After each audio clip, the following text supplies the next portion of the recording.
अग्निहोत्रम छठी कक्षा आप सबका स्वागत है। हाँ, कल एक प्रश्न कर रहे थे, फिर दोहराइएगा उस प्रश्न को। हाँ, वो प्रार्थना के बारे में बोल रहा था गुरुजी में। हाँ, प्रार्थना के बारे में। जैसे गुरुजी ये सारे वेदों में जैसे प्रार्थना के ही बारे में जितने सारे मंत्र हैं ये सारे प्रार्थना को ही यानी कि प्रार्थना को प्राथमिकता दे रहे हैं। तो मैं ये बोल रहा था कि जब अगर हम प्रार्थना ना करें और केवल अपने मन को शुद्ध करके ये करें और हम ईश्वर से कुछ ना मांगे, तो क्या हमें प्रार्थना के अलावा ऐसा नहीं मिल सकता कोई किसी भी चीज़ यानी कि बुद्धि आदि और अपने शुद्ध अपने धर्म में प्रवृत्त होने के लिए? ये मेरा प्रश्न था। प्रार्थना के बारे में मैं बोल रहा हूँ, बहुत दिन से बोल रहा हूँ। प्रार्थना का तात्पर्य होता है हमारी जीवन की अंतिम आवश्यकता। ये प्रार्थना जो हमारे सामने ये प्रस्तुत की जा रही है वेद मंत्रों के माध्यम से, तो इसको आप ऐसे समझिए कि हमारी आवश्यकताएं अंतिम आवश्यकताएं, ऐसी आवश्यकताएं जैसे पानी में हमारे को कोई ऊपर से भारी शक्तिशाली व्यक्ति हमको अंदर डुबो दे और वो न निकलने दे, तो उस समय जो हमारी स्थिति होती है वैसी स्थिति हम अनुभव कर रहे हैं, तभी ये प्रार्थना कहलाती है। अन्यथा उसका नाम ही नहीं है प्रार्थना। यदि हमने बोल दिया और हमारे को कुछ पता भी नहीं चला, या बोल दिया हमारा मन कहीं घूम रहा है, हमने मंत्रोच्चारण कर दिया, तो प्रार्थना नहीं है, वो प्रार्थना हुई नहीं। प्रार्थना का अर्थ है कि जैसे कि सांस ना आ रहा और उस समय एक एक सांस के लिए हम तरसते हैं, तो इसी तरह से ये सब जो मंत्रों में बात कही जा रही है, उसके लिए जब हम ऐसे विभल हैं, लालायित हैं उन सब चीजों को, तो हमारा शरीर, हमारा मन, हमारी बुद्धि, हमारा हृदय, सब कुछ उसके लिए टूट पड़ता है, उन सब चीजों को पाने के लिए कोशिश करता है। तो वैसी स्थिति जब हमारी बनेगी, तो फिर वो प्रार्थना जो है सफल होती है, चरितार्थ होती है निश्चित रूप से। ऐसे इसको समझिए। पर गुरुजी से ये वेदों के सारे मंत्रों में तो केवल वो प्रार्थना का ही दे रहा है, तो उसमें मुझे लगा केवल हम जब भगवान से मांगे तभी मिलेगा क्या? ऐसा बगैर मांगे नहीं मिल सकता। ये मेरा अभिप्राय था। मैं फिर वो एक बात कहना चाह रहा हूँ। आप अभी मेरा जो संदेश है वो वहाँ तक पहुँच नहीं पा रहा है आप तक। मैं ये कह रहा हूँ कि ये हमारे सामने प्रार्थना ये मांग नहीं रहे हैं, ये हमारी आवश्यकताएं दर्शा रहे हैं कि जीवन की क्या क्या आवश्यकताएं होनी चाहिए, और वो आवश्यकताएं ऐसे स्तर पर होनी चाहिए कि उसके बिना, जैसे कि कोई एक बेरोजगार व्यक्ति को अपने उसके लिए आवश्यकता महसूस होती है ना, कि मुझे कहीं सर्विस मिल जाए, मुझे कहीं पर जॉब मिल जाए, जैसे वहां उसको महसूस होता है, इसी तरह से हमारे को ऐसा महसूस हो इन सब वस्तुओं के लिए, इन सब चीजों के लिए जो इन मंत्रों में दर्शाई गई हैं। मंत्रों में यदि स्वस्ति की प्रार्थना की गई, तो स्वस्ति ऐसे अंदर हमारे ऐसी मांग उत्पन्न हो जाए कि मैं कल्याण चाहता हूं, मैं मंगल चाहता हूं। तो दो उद्देश्य हैं ये मंत्र जो हमारे सामने प्रस्तुत कर रहे हैं विषय को।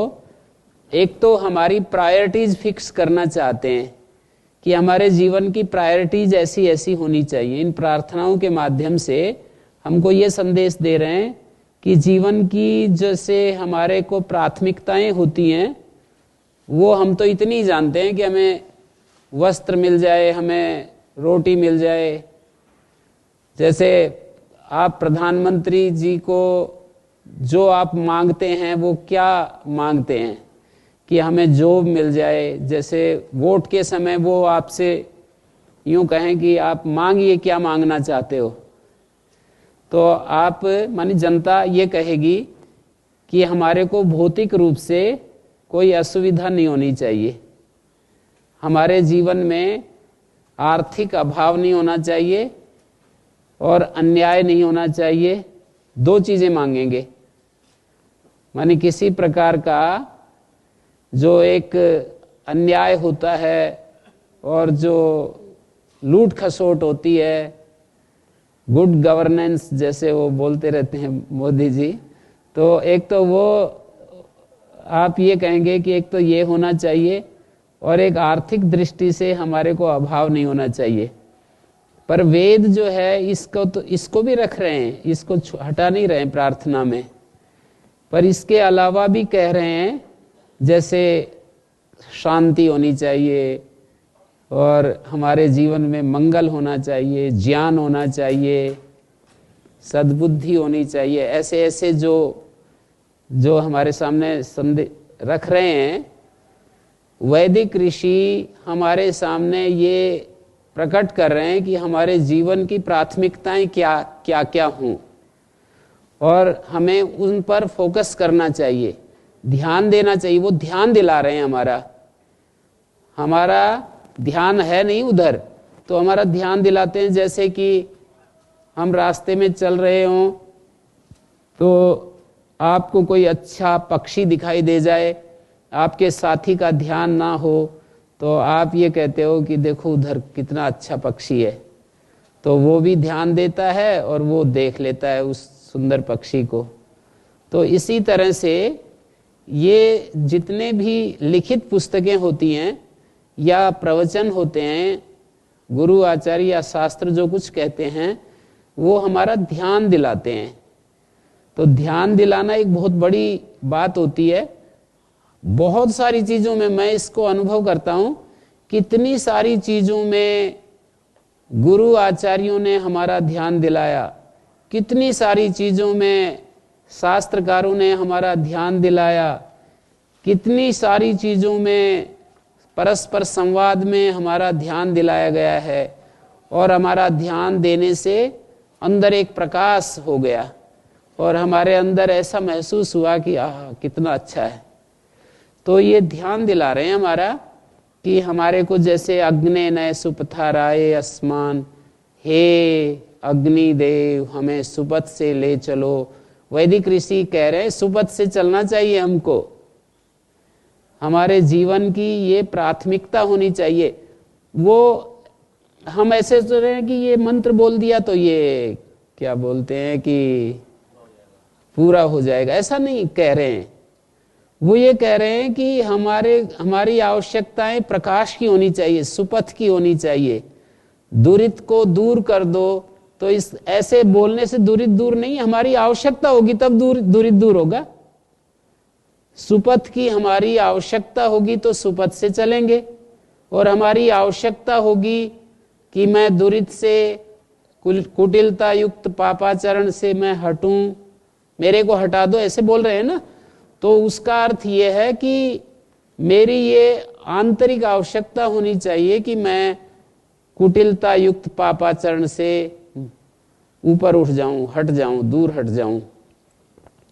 फिर भूयिष्ठान्ते न मुक्तिम विधेमा, हम हमारे सामने ये कहा कि मैं बहुत ही ज्यादा अपने आप को नमस्कार वचनों से आपका परिचर्या कर रहा हूं, आपके आगे समर्पित हो रहा हूं।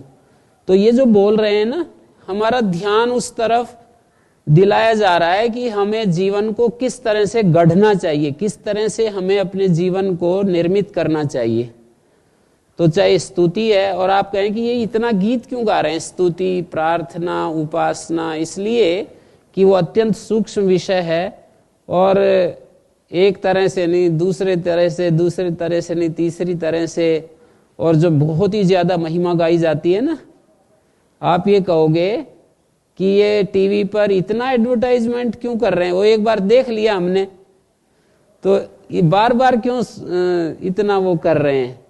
तो वो कहते हैं बार बार नहीं करेंगे तो लोग भूल जाते हैं।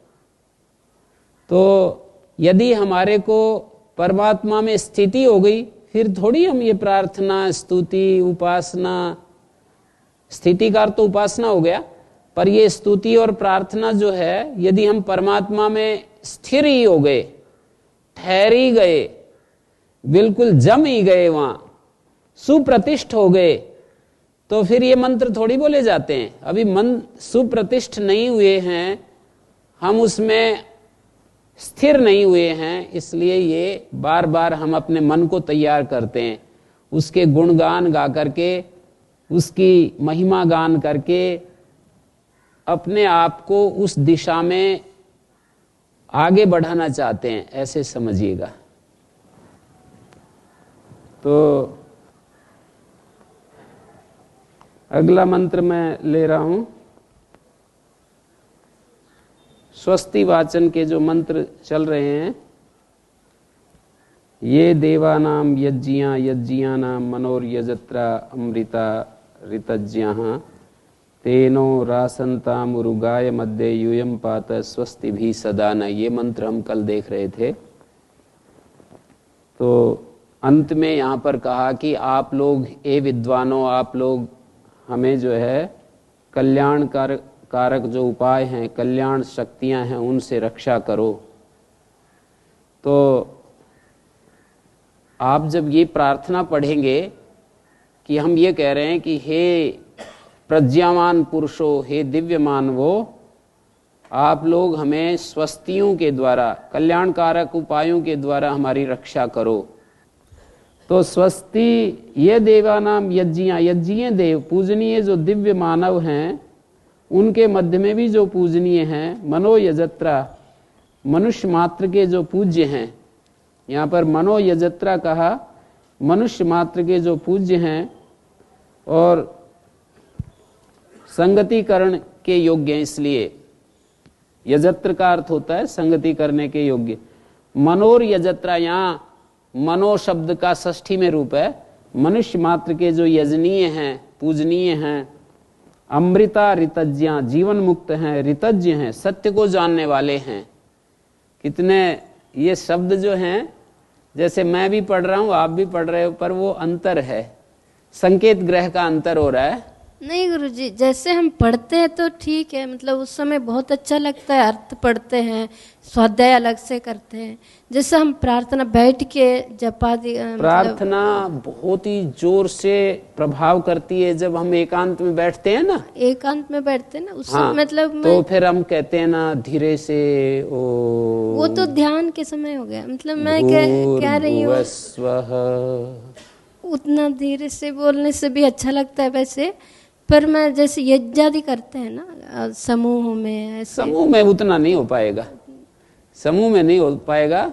समूह में करना है तो फिर वो दक्षिण में वो एक है ना, क्या राजेश जी, मैंने तो नहीं सुना है, पर किसी ने बताया मैंने कि दक्षिण में एक राजेश जी हैं, आचार्य राजेश जी, केरल में, तो वो हवन करवाते हैं, तो वो बड़ा भक्ति के साथ, वो हजारों लोगों को साथ करवाते हैं, फिर भी बड़े भक्ति के साथ। तो अभी भाव की कमी है हमारी यहाँ। सामान्य रूप से जैसे यज्ञ क्रिया कांड करते हैं, मंत्र पाठ करते हैं जैसे, तो वो उतने भाव के साथ तल्लीन होकर के नहीं करते। तो ये तो हमारी भाव की कमी हुई, मानी वो सीखना चाहिए, वही तो है ना। हमारे को कोई क्रिया किस रीति से करनी चाहिए, वो यदि नहीं आती है तो फिर उसमें उतना लाभ नहीं होगा। भाव के साथ ही क्रिया लाभकारी होती है, केवल क्रिया से कुछ मिलना नहीं है। ये तो बोलते ही हैं भाव के साथ जब क्रिया होती है तभी वो उतना उसका अतिरिक्त फल हमको मिलता है। भाव बड़ी चीज है क्रिया के साथ। देखो, एक क्रिया होती है, एक भाव होता है, एक ज्ञान होता है, अलग अलग है ना। तो जब ज्ञान होता है तो फिर तो कोई बात ही नहीं, खत्म हो जाती है सारी चीजें। ज्ञान का अर्थ ये होता है कि हम बिल्कुल प्रतिष्ठित हो गए, जो त्याज्य का त्याग और ग्राह्य का ग्रहण आसानी से होता है। जब ज्ञान होता है हमारे को तो हे हान और उपादेय का उपादान सहज हो जाता है। लेकिन अब दो चीजें और बच गई, एक क्रिया एक भाव। तो भाव का विषय जो है हमारा आंतरिक हृदय है, और जो क्रियाएं हम करते हैं, जैसे जप भी एक क्रिया है, हवन भी एक क्रिया है, इन सब को क्रियाएं कहते हैं कि हम जप कर रहे हैं, मंत्र पाठ करते हैं, स्वाध्याय करते हैं और मंत्रोच्चारण कर रहे हैं हम, तो इन सब को क्रियाएं कहेंगे। मानी वाणी से क्रिया होती है, फिर एक क्रिया जो है हमारे मन से होती है और एक क्रिया हाथों से होती है। तो क्रिया में जैसे भाव के साथ जब क्रिया होती है तो उसका एक अलग ही महत्व होता है। हाँ जी। ओम गुरु जी प्रणाम। इसमें जो भाव की का जो प्रसंग चल रहा है, इसमें भाव में कई बार जैसे आह्लाद होता है, किसी जब परमात्मा का कोई स्तुति रूप में जब कोई गुणगान सुनते हैं तो उसमें जो आह्लाद होता है अंदर से, जैसे मन बहुत उसके प्रति सचेतन में जुड़ जाता है, तो क्या इसका यह ठीक रास्ता है? जब स्तुति सुन के उससे बहुत अधिक हम एक प्रकार से भाव का अतिरेक हो जाता है और अंदर से कहीं पसीजने लगता है, कहीं आंखें भी कई बार नम हो जाती हैं, तो क्या ये अच्छा, क्या ये रास्ता ठीक है? ये तो ठीक है, ये तो अच्छा है। ऐसा यदि होता है तो ऐसा ही होना चाहिए।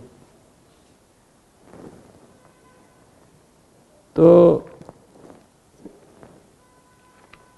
ये मंत्र अब हम जो है ये देख रहे थे, ये देवानाम यज्ञियानाम मनोर यजत्रा, मनुष्य मात्र के यजनीय, अमृत माने जो जीवन मुक्त हैं, ऋत के जानने वाले ऋतज्ञा, तेनो रासनताम उरुगायम अद्य, आज हमको वे ये ज्ञान। उरुगायम का अर्थ होता है, उरु कहते हैं बहुत, बहुतों के द्वारा जो कीर्तनीय है, बहुत लोग जिसकी महिमा गा रहे हैं। उरुगायम बहु भी गीयमानम कीर्तिमानम, उरु कहते हैं बहुतों के द्वारा जो गीयमान है, क्या? ज्ञान। बहुत लोग जिसके बारे में महिमा गाते हैं, ऐसे ज्ञान को ते न मानी हमारे को आज वो ज्ञान दें। तेनो रासनताम उरुगाय मध्य, उरुगाय ज्ञान को कह रहा है, वे हमको ज्ञान दें। यूयम पात, हे विद्वानों, हे दिव्य मानवो, यूयम पात स्वस्ति भी सदाना, आप अपने कल्याणकारी वचनों से, अपने आशीर्वादों से हमारी रक्षा करो। बड़ों का आशीर्वाद जैसे हमको बल देता है, महसूस करता हूं मैं, तो आप लोग भी कर सकते हैं कि जो महान पुरुष हो कोई, जिसकी जिसके प्रति आस्था होती है, ऐसा नहीं कि वो तो सबके लिए सब महान होते नहीं, पर जैसे कोई स्वामी दयानंद को महान मानते हैं तो आप ऐसे समझो कि वो आज अवतरित हो जाएं और सामने खड़े हो जाएं, कल्पना कर रहे हैं, या आप उनके सामने आमने हैं और वो आपको आशीर्वाद दें कि ठीक है, ठीक रास्ते पर चल रहे हो, आगे बढ़ते रहो, तो आपको कैसा महसूस होगा?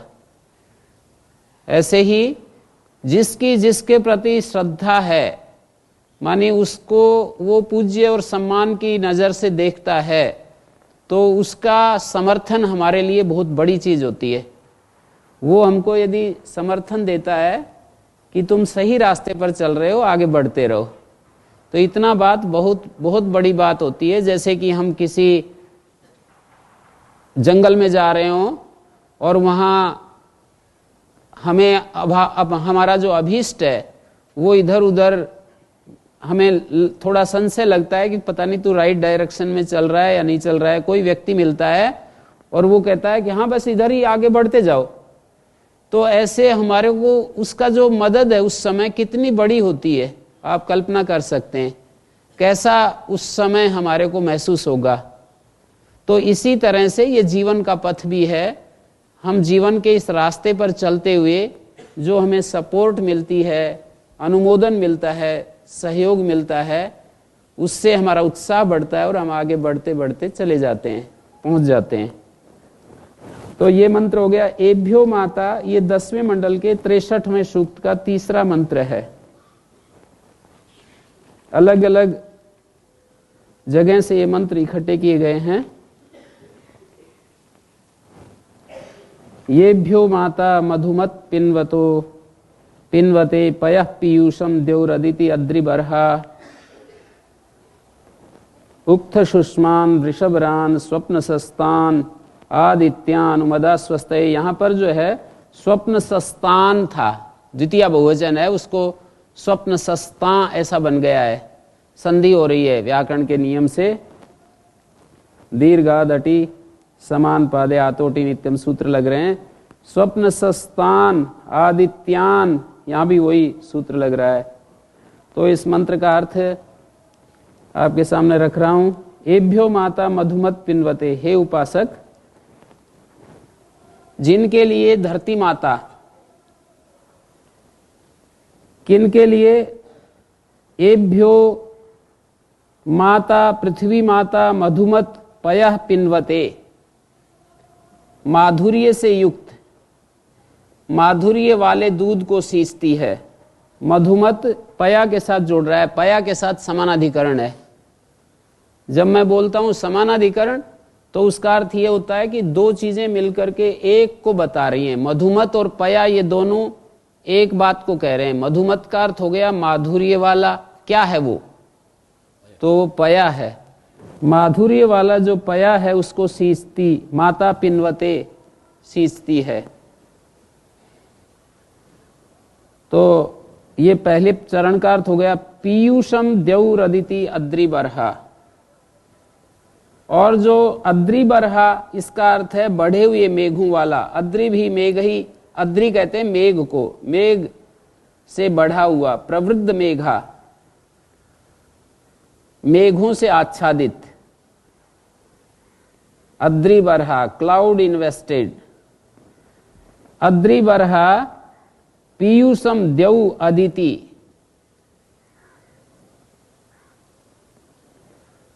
ये पीयूषम तो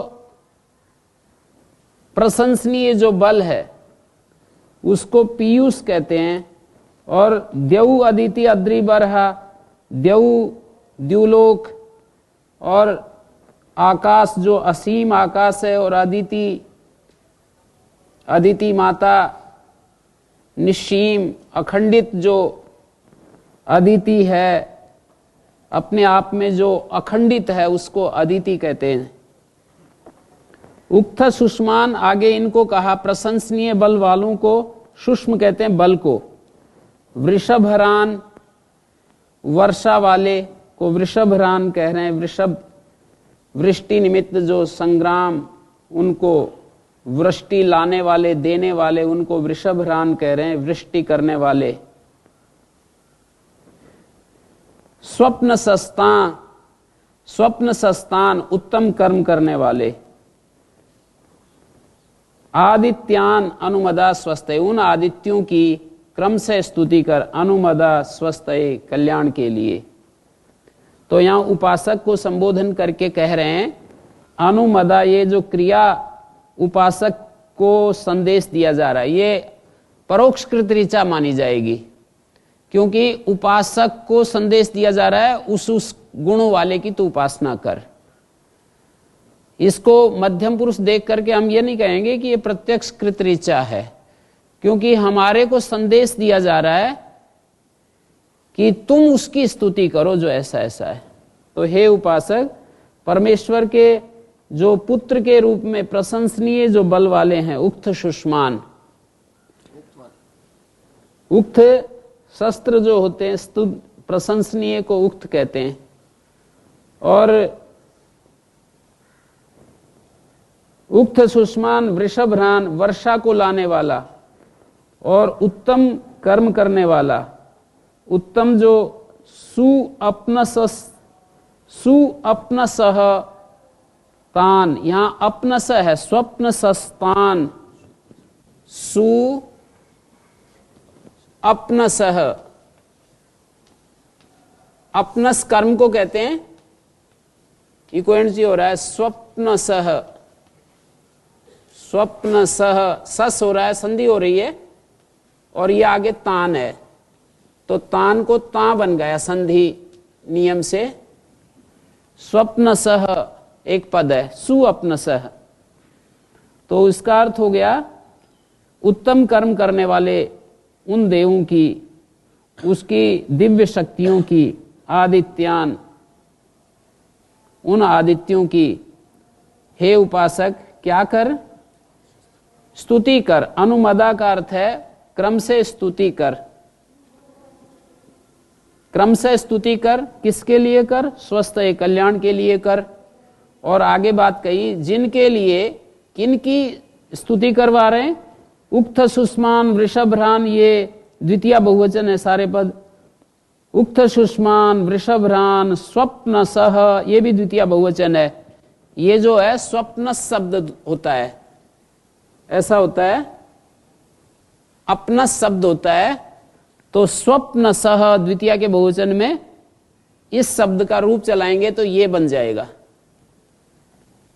अपनस कर्म को कहते हैं स्वप्न सह, माने खूब कर्म करने वाले हैं, जो उत्तम कर्म करने वाले हैं। सु मानी उत्तम और कर्म करने वाले, उत्तम कर्म करने वाले देवों की और उसकी जो दिव्य शक्तियां हैं उनकी, आदित्यान, अपने कल्याण के लिए हे उपासक तू निरंतर स्तुति कर। उसकी स्तुति करने से क्या होगा? मैंने छोटे छोटे बच्चों से भी मैं प्रश्न करता हूं, आचार्य कुलम के बच्चे आते हैं ना जब, तो उनसे मैं पूछता हूं कि ये स्तुति से क्या लाभ होता है, क्या मिलता है स्तुति से? तो कोई कोई बच्चा बता देता है कि अच्छा लगता है, फिर उसके बारे में, उससे मिलना चाहते हैं हम, उससे बात करना चाहते हैं, जिसके प्रति हम उसकी महिमा गाते हैं। तो स्वस्थ यहां पर कहा, अपने कल्याण के लिए तू स्तुति कर, जिनके लिए धरती माता माधुर्य से युक्त दूध को सींचती है। एभ्या, अगली पंक्ति में जो द्वितीय बहुवचन में कहे हैं उनको एभ्या से कहा जा रहा है। एभ्या, जिनके लिए, उनकी स्तुति कर, जिनके लिए ये पृथ्वी माँ मधुमत पयः पिन्वते, पीयूषम पयः पिन्वते, अमृत भरा हुआ दूध, माधुर्य से युक्त दूध को सींचती है। और मेघों से वृद्धि को प्राप्त असीम आकाश ये अमृत को सींचता है, पीयूषम। ठीक है, ऐसे दो बातें कह दी। पहले चरण में जिनके लिए ये धरती, इधर तो धरती की बात कह दी और उधर आकाश की बात कह दी। ये जो धरती है ये मधुमत पयास पिन्वते, और उधर द्यऊ अदिति अद्रि बरहा पीयूषम पिन्वते। पहले चरण में जो पिन्वते है वो पीयूषम के साथ भी जुड़ जाएगा दूसरे चरण में अर्थ करते समय।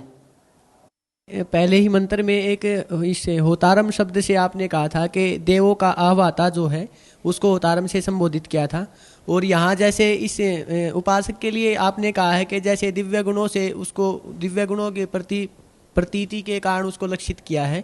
तो जैसे वहाँ पे परमात्मा को आनंद स्वरूप बता के उसके प्रति हमें दिव्य गुणों को धारण करना चाहिए, या ऋषि ने ऐसा उपदेश किया है वहाँ होतारम शब्द से? होतारम शब्द का वहाँ पे थोड़ा समझ में नहीं आ रहा। अग्नि को होता कहा है वहां? अग्नि जो है उसके यहां पर जो आग, जो अग्निहोत्र में, अग्नि कुंड में जो आग जलाते हैं वो भी दिव्य देवों की शक्तियों को यहां बुलाती है। हम आग में हवन करते हैं, ये ऊपर आकाश में जाता है, बादल बनते हैं और पर्जन्य देवता अपना जल बरसाता है। तो ये अग्नि का काम है। वायुमंडल शुद्ध होता है, ये भी देवता है ना, वायु देवता, पर्जन्य देवता, तो उनको बुला करके लाता है ये। और इधर हमारे हृदय में जो अभिप्सा की अग्नि होती है, एस्पिरेशन, उसको भी अग्नि कहते हैं। तो वो आग, जब हमारे हृदय में वो आग होती है तो उस परमेश्वर को और उसकी शक्तियों को हमें प्राप्त कराती है। यज्ञेन यज्ञम अयजंत देवा, यज्ञ को यज्ञ से पूजा की देवताओं ने। तो वहां पर आचार्य यास्क ने अर्थ किया है निरुक्त में, यज्ञ के द्वारा यज्ञ की पूजा की, मानी अग्नि के द्वारा अग्नि की पूजा की।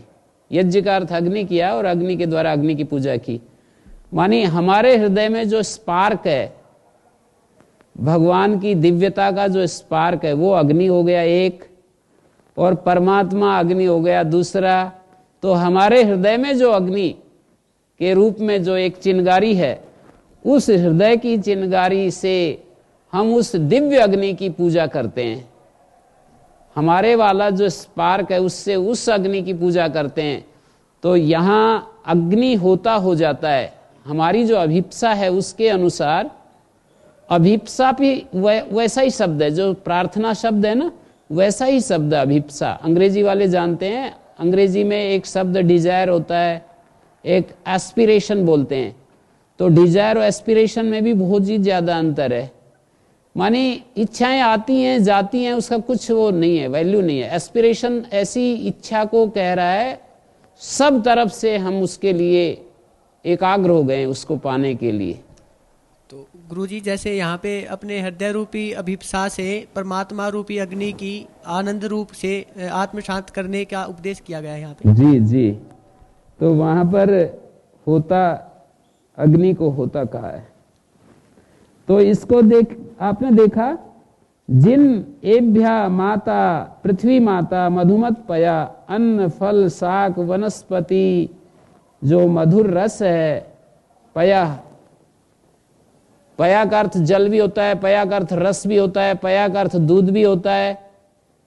तो जिनके लिए, जिन अदिति पुत्रों के लिए ये जो पृथ्वी माता है, ये जो भी रस के रूप में उत्पन्न कर रही है, अन्न फल फूल पैदा कर रही है, और दूसरी तरफ क्या, दूसरी तरफ कह रहे हैं द्यौरदिति बरहा पीयूषम पिन्वते, जो द्युलोक है और जो अद्रि बरहा मेघ हैं वो अमृत वर्षा कर रहे हैं। पृथ्वी रस पैदा कर रही है ना औषधियों के माध्यम से, निरंतर कितने अच्छे अच्छे रसीली चीजें पैदा हो रही हैं पृथ्वी में, और उधर से जल की वर्षा हो रही है, पीयूष की वर्षा हो रही है, आकाश से वर्षा हो रही है। तो यहाँ पर अद्रि बरहा, ये जो द्युलोक है वहां से जो अदिति है वो पीयूष की वर्षा, अमृत रस को सींच रही है, भौतिक रूप से अमृत की का सिंचन कर रही है। आध्यात्मिक दृष्टि से कहेंगे तो, आध्यात्मिक दृष्टि से कहेंगे तो यही आएगा कि हमारी चेतना का विकास करने वाला जो अनंत अखंड जो चिन्मय जगत जननी अदिति, उसको अदिति कहते हैं। उसमें टुकड़ा नहीं है, पूरा अखंड एक ही है बिल्कुल। ऐसे नहीं कि आपके अंदर अलग, मेरे अंदर अलग, सूर्य में अलग है और चोर डाकू में अलग है, सब में एक बात, एक ही समान है वो। तो अब उससे जो जितना लाभ ले रहा है, उसके प्रति जितना कोई उद्घाटित हो जाता है, उसको उसी तरह से वो उसका आशीर्वाद मिल जाता है। तो एभ्यो माता मधुमत पिन्वते पया, यहां तक एक पंक्ति हो गई और इसका अर्थ हो गया मधुमत पया एभ्या माता पिन्वते। पिन्वते मानी सिंचती, जिनके लिए माधुर्य युक्त रस को सींच रही है पृथ्वी माता। दूसरा हो गया जो अदिति द्यौ है, अखंडित जो द्यौ है, अद्रि बरहा है, वो पीयूषम सिंचती, वो अमृत रूपी, ये जो बादलों का पानी है इसको अमृत भी कहते हैं। उसका नाम अमृत भी एक संस्कृत में, पीयूष भी है उसका नाम। उस पीयूष को जो है सींच रही है। तो आगे फिर ये कह दिया, उक्त सुष्मान, स्तुत्य जो सूक्ष्म वाले, उक्त कहते हैं स्तुत्य को, प्रशंसनीय को, ऐसा बल है जिनका, स्तुत्य बल वाले, वृषभरान, सुख वृष्टि को लाने वाले, सुख पूर्वक वर्षा करने वाले, वृषम सुख वृष्टम भरंती आहरंती। यहां पर वृषभरान, ये जो वृष, सुख की वर्षा को वृष कह दिया, और ये भर है, हर का भर हो जाता है जो है ये भय में बदल जाता है। वृषभरान मानी वृष की, सुख की वर्षा करने वाले, लाने वाले, भर हर, भर का अर्थ है हर। तो वृषभरान मानी सुख वृष्टि को जो लाते हैं ऐसे, और सु अपनसा श्रेष्ठ कर्मकारी, और आदित्यान, अदिति के पुत्र के लिए दित्य दित्य आदित्य पत्युतर पदान्य, अदिति शब्द है। व्याकरण वाले बैठे हैं इसलिए इनकी रुचि के लिए बोल देता हूं मैं। ये जो इसका प्रत्यय का ये ण तो चला जाएगा, ये बचेगा, और ये ई यसेति से लोप हो गया, और ए को इस ण के कारण से वृद्धि हो गई। आदित्य बन गया। अदिति के पुत्र, अदिति के जगत जननी के तेजस्वी पुत्रों को आदित्य कहते हैं। अदिति के जो पुत्र हैं, देवोपम तेजस्वी पुत्र, उनको यह आदित्य कहा है। आदित्य सूर्य को भी कहते हैं, सूर्य की किरणों को भी आदित्य कहते हैं। और इस धरती पर जो तेजस्वी पुरुष होते हैं, जो सबको जीवन देते हैं, मार्गदर्शन देते हैं, ऐसे लोगों को भी आदित्य कहते हैं। अदिति के सच्चे पुत्र, उनको आदित्य कहते हैं। तो स्वस्ति के लिए, सबके मंगल के लिए अनुरूप स्तुति कर। कौन, किसको कह रहे हैं स्तुति कर? कौन है वो जो स्तुति के लिए संदेश दिया जा रहा है? स्तोता को कह रहे हैं, हे स्तोता तू कर, हे उपासक तू स्तुति कर। जो उपासना करने की इच्छा रख रहा है उसको कह रहे हैं कि ऐसे उसकी स्तुति कर। किसकी स्तुति बताई? परमेश्वर के पुत्र भूत जो प्रशंसनीय बल वाले हैं, उक्त सुष्मान, उनकी प्रशंसा कर। और सुख देने वाले जो वृषभरान, सुख देने वाले जो तेजस्वी लोग हैं, आदित्य हैं, और कर्म में लगे हुए हैं, स्वप्न सह हैं। एक ही मंत्र में देखो कितनी सारी बातें कह डाली। अब ये थोड़ा सा धैर्य से एक एक शब्द पर हमको जमना पड़ता है। बुद्धि में धीरे धीरे स्थान बनता है इनका। मंत्रों में जो संदेश दिया गया है वो धीरे धीरे अपनी जड़ें जमाते हैं। तो उक्त सुष्मान, प्रशंसनीय, स्तुत्य, सूक्ष्म है जिनका, सूक्ष्म कहते हैं बल को, प्रशंसनीय बल वाले, स्तुत्य बल वाले, वृषभरान, सुख की वर्षा करने वाले, श्रेष्ठ कर्मकारी, स्वप्न स, आदित्यान, देवोपम जो तेजस्वी पुरुष हैं, उनकी स्वस्थ है, सबके कल्याण के लिए हे स्तोता तू स्वस्ति, उनका स्तुति कर। और पहली पंक्ति में ये कह दिया कि जिन आदिति पुत्रों के लिए, आदित्यों के लिए ये पृथ्वी माता माधुर्य युक्त रस पैदा कर रही है, अंगूर में रस पैदा कर रही है, अनार में रस डाल रही है, नींबू में रस डाल रही है, गन्नों में रस डाल रही है, जितना भी अन्न जो हम खाते हैं उसमें रस ही तो भर रही है पृथ्वी माता। तो उन मधुमत पयः पिन्वते, कहते हैं सब में कार्बोहाइड्रेट्स है, आज की वैज्ञानिक भाषा में कहें तो सब वो जो रस भर रही है ना, उसको मधुमत पया कहा है। माधुर्य युक्त रस भर रही है, और उधर वो वर्षा कर रही है द्यू अदिति। तो जिनके लिए ये माँ लगी हुई है सेवा में, और जिनके लिए ये ऊपर आकाश वर्षा कर रहा है, ऐसे उन तेजस्वी पुत्रों की हे स्तोता तू स्तुति कर। उनकी स्तुति करेगा तो उनके नजदीक जाना चाहेगा, उनकी बात सुनना चाहेगा, उनके समीप बैठेगा, उनके संदेश को ग्रहण करना चाहेगा, ऐसा यहां पर कहा गया। तो आगे वाले मंत्र पर आते हैं अब। नृचक्षसो अनिमिषंतो अर्हणा बृहद्देवासो अमृतत्वमानसु ज्योतिरथा अहिमाया अनागसो दिवो वर्ष्माणं वसते स्वस्तये। 10वें मंडल के 63वें सूक्त का ये चौथा मंत्र है। पहले वाला तीसरा मंत्र था और ये चौथा मंत्र है। विश्वे देवा, विश्वे देवा हैं इस मंत्र के जो देवता हैं, परमात्मा की जो सारी जो दिव्य शक्तियां हैं उनको विश्वे देवा नाम से, ये भी एक देवता कहा जाता है वेदों का। विश्वे देवा ऐसा आएगा। मंत्रों के जो सब्जेक्ट मैटर, प्रतिपाद्य विषय, तो इन मंत्रों के प्रतिपाद्य विषय विश्वे देवा हैं। परोक्ष वो भी विश्व देवा है। परोक्ष कृत ऋचा इसलिए कह रहे हैं कि विश्व देवा की महिमा हमारे को यहाँ पर विश्वे देवा की महिमा गान करने के लिए कहा गया।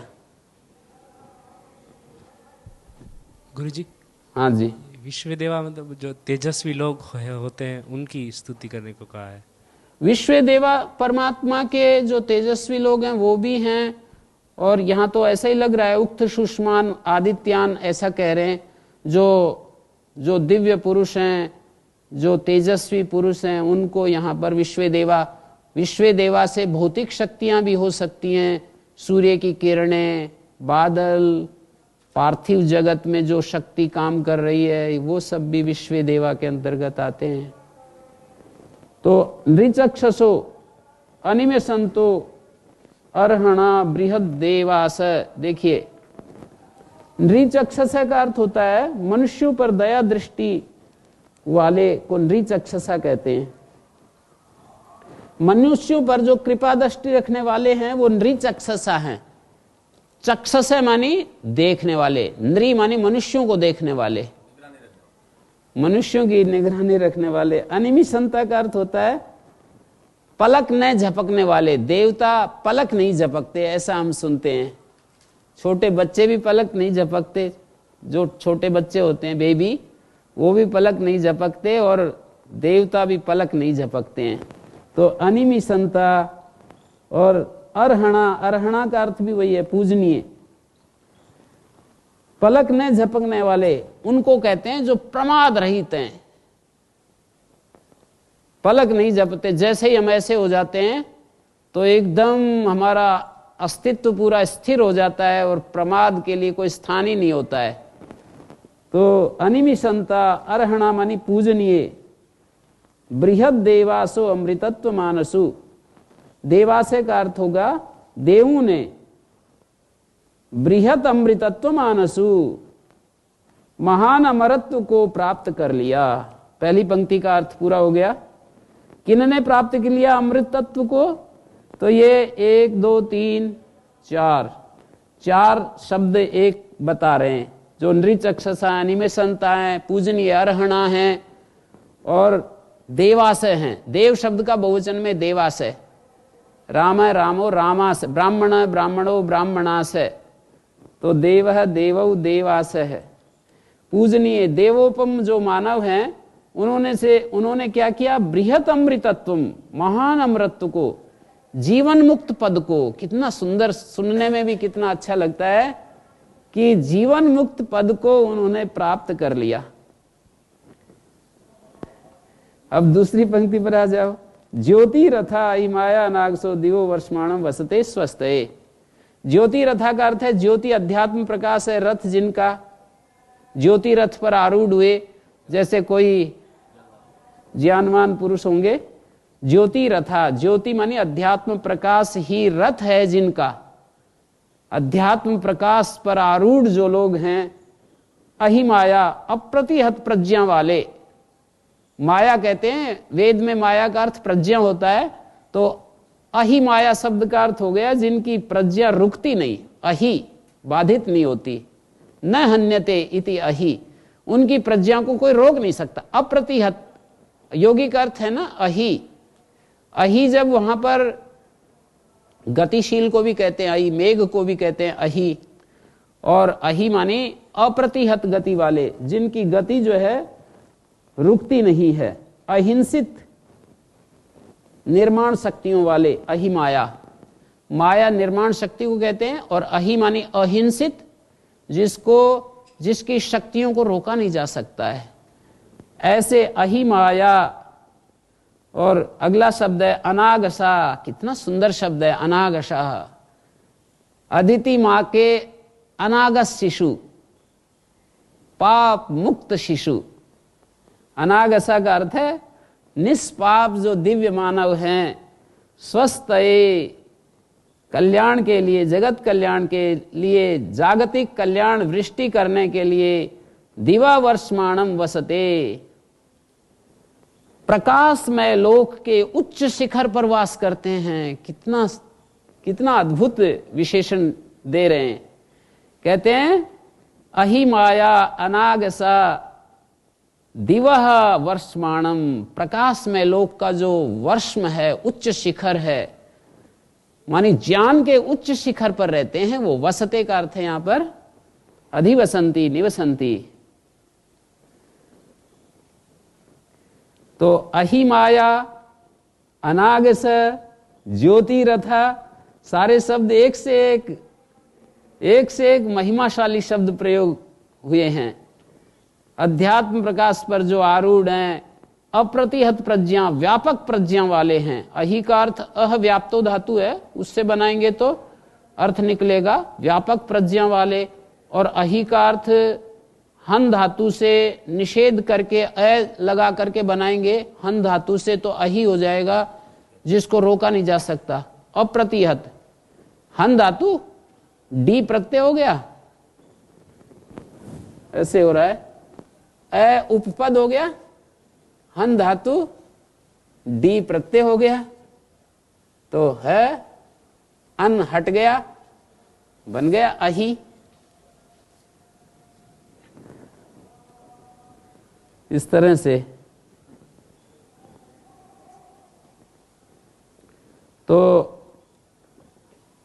अहिमाया, अप्रतिहत प्रज्ञा वाले, अनागस जो निष्पाप हैं, पाप जिनको छू नहीं रहा है, ऐसे अनागस शिशु, अदिति माता के अनागस शिशु बन जाएं हम। ऐसे हमारे गुरुजी की एक प्रार्थना भी है, अदिति माता के अनागस शिशु हो जाएं, निष्पाप शिशु हो जाएं हम, निष्पाप हो जाएं, शिशु हो जाएं। एक शब्द ही हमारा उद्धार करने के लिए पर्याप्त है, यदि हम निष्पाप शिशु बन जाएं तो। बस एक निष्पाप शिशु बनना है, बस ऐसा कोई धार ले अपने मन में कि मुझे तो प्रकृति माता का निष्पाप शिशु बनना है, अनागत शिशु बनना है। इसमें गुरु जी उल्टा भाव नहीं लग रहा है? एक जगह तो बहुत बड़े ज्ञानी बता रहे हैं और एक जगह अबोध बता रहे हैं। अबोध कहाँ बता रहे हैं? शिशु नहीं, वो उसकी जो उपमा दी जा रही है ना, वो आंशिक अर्थ में, जैसे सरल होता है ना, बच्चा सरल होता है ना, उसको पकड़ना चाहिए। तो अप्रतिहत ज्ञान वाले, निष्पाप दिव्य मानव अगन, अनागत शिशु तो मैंने बोला है, यहां पर इन्होंने अनागत शिशु का अर्थ दिव्य मानव ले लीजिए आप। हाँ, और जगत कल्याण के लिए दिवा वर्षमाणम, द्युलोक के शिखर पर, प्रकाशमय लोक के शिखर पर आरूढ़ रहते हैं।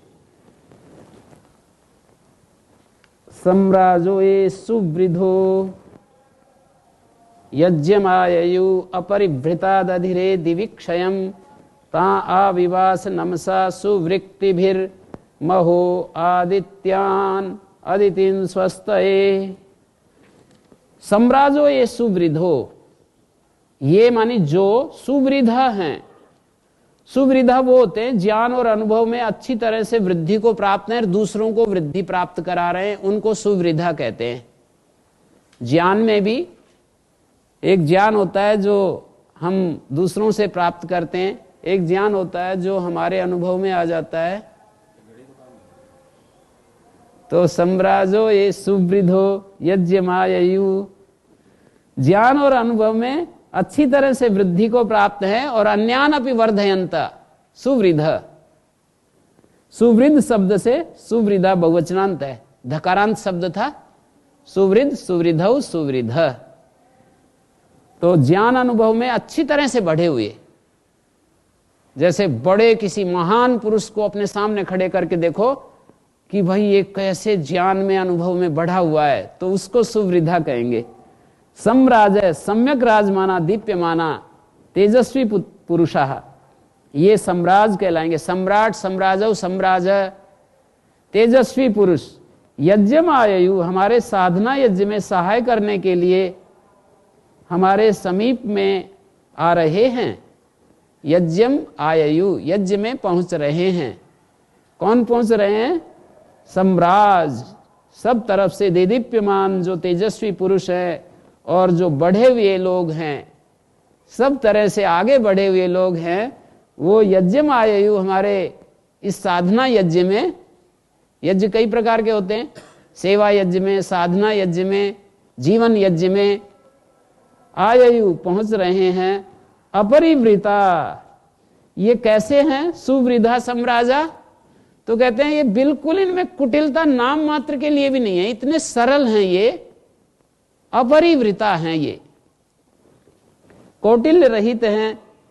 और दिवि क्षयम दधिरे, इन्होंने प्रकाश में अपना आवास बनाया है, द्युलोक में रहते हैं ये। हमारा प्रकाश में आवास, प्रज्ञा में आवास हो। एक तो आवास होता है शरीर में, तो उनको बस इतना ही दिखता है कि रोटी मिल जाए, खान पान हो जाए पूरा रहने सहने के लिए।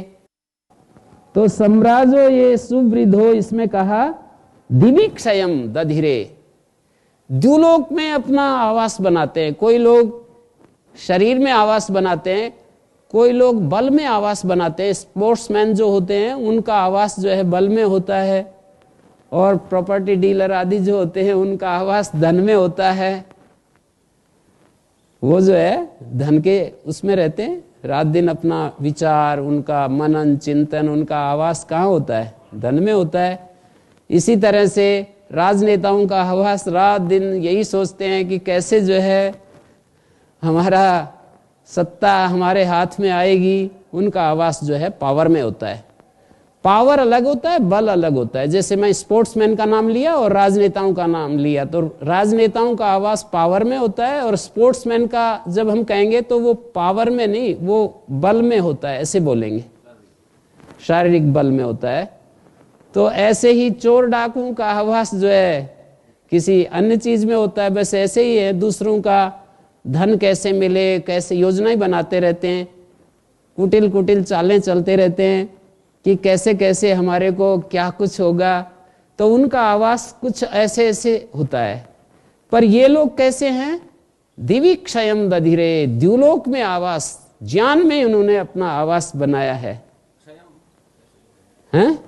क्षय मानी निवास, क्षयो निवासी पाणिनि का सूत्र भी है। अष्टाध्यायी से काम चलता है कहीं कहीं। निवासम धारयंती कुर्वंती ता आविवास, यहां पर तान शब्द है जी, तान का ता बन गया है, दीर्घादटि समान पद। क्या? दधिरे मानी बनाया, कुर्वंती दधिरे किया है उन्होंने, धारयंती कुर्वंती, हाँ, दधे दधाते दधिरे, लिट लकार का प्रथम पुरुष बहुवचन का रूप है। कुर्वंती निवासम धारयंती तान महा आदित्यान, अदिति के शक्तिशाली जो पुत्र हैं, महान शक्तिशाली जो पुत्र हैं आदित्य, देवोपम सदृश तेजस्वी जो पुरुष होते हैं उनको आदित्य शब्द से हम बार बार ग्रहण कर रहे हैं। तो उन अदिति के शक्तिशाली जो पुत्र हैं, महाविशेषण एडजेक्टिव है, महान शक्तिशाली पुत्रों को अदितिम, जगत जननी जो देव माता है उसको अदिति कहते हैं। अदितिर देव माता, वेद में आता है अदिति जो है देवताओं की माँ है, देवताओं को जन्म देने वाली है। सारे इस संसार में जितनी भी दिव्यता है उसकी माँ अदिति है। जैसे कि श्री कृष्ण महाराज ने कहा है ना गीता में, यद यद विभूति मत सत्वम श्रीमद ऊर्जितमेव वा तत्तदेव अवगच्छत्वम मप तेजो अंश संभवम। ऐसे ही वैदिक भाषा में अदिति जो है सारी दिव्यता की जो जननी है उसको अदिति कहा है। जहां जहां भी दिव्यता है, विभूति जो भी है उसकी जननी, उसको पैदा करने वाली अदिति है। एक तरफ भगवान को कहें और भगवान की शक्ति को कहें, एक ही बात है। अदिति मानी परमात्मा की शक्ति, अखंडित शक्ति जो कभी भी खंडित नहीं होती है।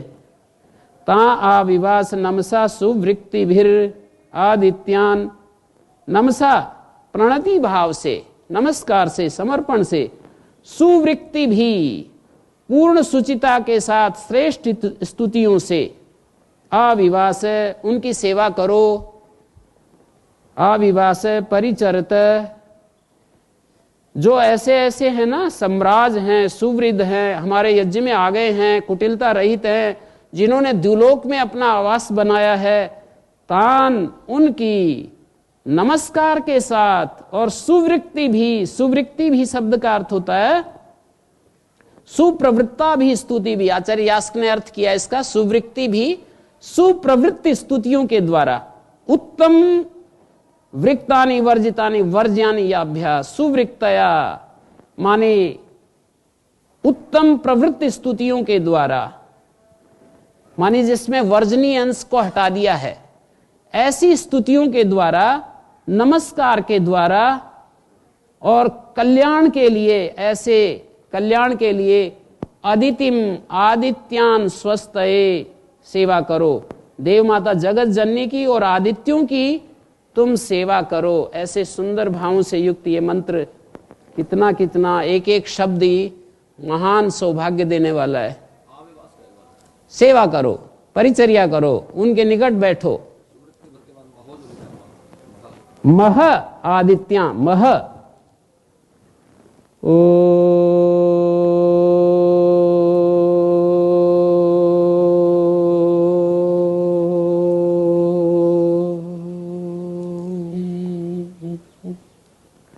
शांति शांति शांति।